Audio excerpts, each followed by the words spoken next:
A palavra ao vereador Dácio Bracarense.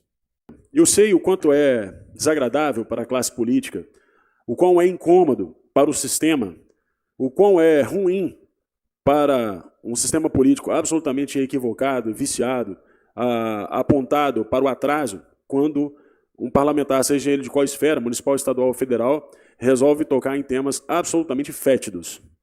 E esse é um tema fétido, obviamente, literalmente um tema fétido, mas fétido também por conta dos vários vícios que foram empreendidos no Brasil desde a sua colonização. Fétido porque, infelizmente, não fizemos a escolha correta e nem copiamos os exemplos bons. E, obviamente, temos hoje um grande desafio. E quando você tem uma situação em que a classe política, em parte, está comprometida, não com a população, mas com o sistema, tocar nesse tipo de assunto normalmente traz não o reconhecimento da população, porque a gente está falando de um tema que a população normalmente sofre as consequências, mas não enxerga no seu dia a dia aquilo que acontece de fato, não conhece os vícios dos processos, mas, ao mesmo tempo, a gente sabe que, além da falta de reconhecimento da população, a gente tem um verdadeiro repúdio da classe política que a população brasileira sabe como é, como pensa, e eu não preciso de qualificar. Por que eu estou falando dos vícios e da ausência de cópia de boas práticas? Porque tudo já foi inventado, seja no campo do saneamento, seja no campo do direito. No campo de saneamento, por exemplo, a primeira cidade, salvo engano, com sistema absoluto de esgotamento sanitário foi Memphis, nos Estados Unidos, ainda no século XIX. Sistema absoluto, ou seja, para a população que nos acompanha em casa, você tem a drenagem e você tem o sistema de esgoto, separados. Essa separação é fundamental, sobretudo num país com índice pluviométrico como o nosso. Afinal de contas, aqui você não tem como ter caixas de tempo seco, como existem em alguns lugares da Europa, porque você tem muita chuva e, obviamente, com volume maior de chuvas, esse esgoto que vai para a rede de drenagem acaba carreando para o mar.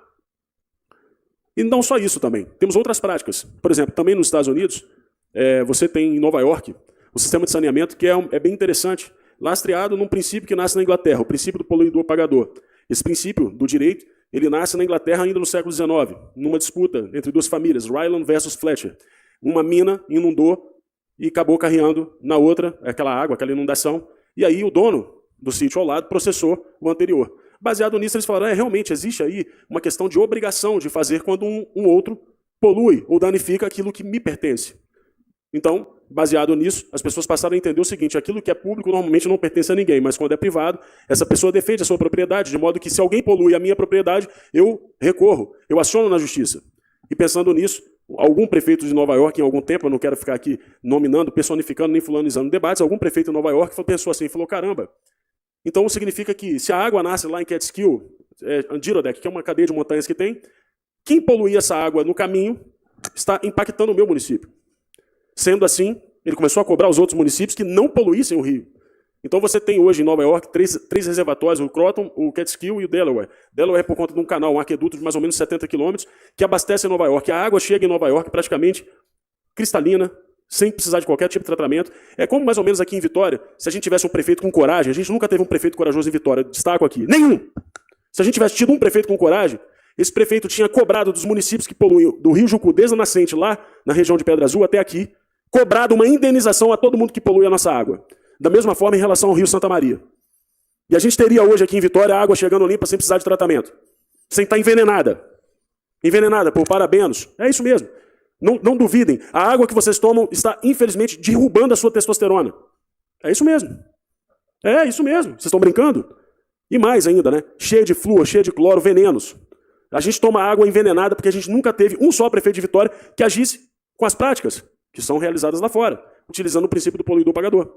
E veja como é que é interessante isso. Veja como debater esse tema nos expõe à face mais nefasta da covardia política. Eu não estou falando do atual prefeito, não. Estou falando de todos. Eu estou falando da história do saneamento.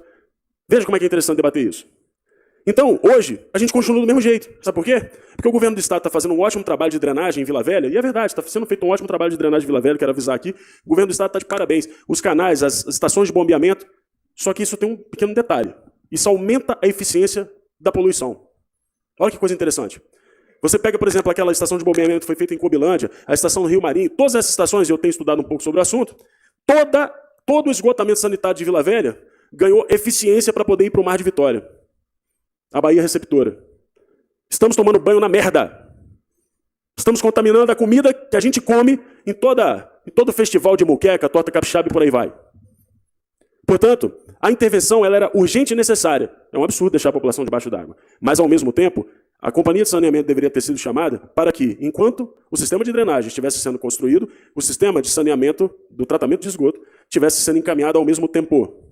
Lembra que eu falei do século XIX em Mênfis? Pois é. O Brasil, nesse quesito, ainda está no século XIX, diria até XVIII. A gente não chegou ainda no século XIX no Brasil. Aqui no Espírito Santo, então, estamos longe. Tem lugar pior. Quanto mais para o norte a gente for, pior é, infelizmente. Se alguém quiser conhecer o legado do Flávio Dino no Maranhão sobre o assunto, é só ir para lá. Portanto, meus amigos, esse é um tema que ninguém aqui vai poder oferecer qualquer tipo de solução imediata. Mas eu gostaria de aproveitar a noite de hoje, já encaminhando para o final da minha fala, para a gente poder refletir sobre o quão interessados a gente está realmente em avançar sobre esse tema e nos despir de qualquer questão ideológica, partidária, política, de interesses maiores, de leilões absolutamente estranhos no meio da merda. Fazer um leilão de 6 bilhões para poder realmente buscar uma solução para esse assunto. Observando, focado, exclusivamente no interesse público. Será que estamos? Eu duvido muito. E por isso, eu parabenizo a sua coragem. Porque debater esse tema não é fácil, porque ele expõe o quão fétido é o sistema político.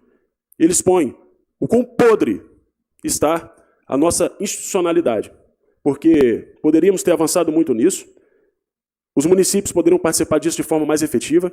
Em 2008, o Lula, atual presidente, acabou com a cobrança de ISS sobre tratamento de esgoto, lastreado na ideia de que não precisaria pagar imposto como se isso fosse bom, e os municípios perderam a arrecadação e, portanto, a sua capacidade de polícia administrativa para poder combater os poluidores foi diminuída, e ninguém debate esse assunto da forma que ele precisa ser debatido.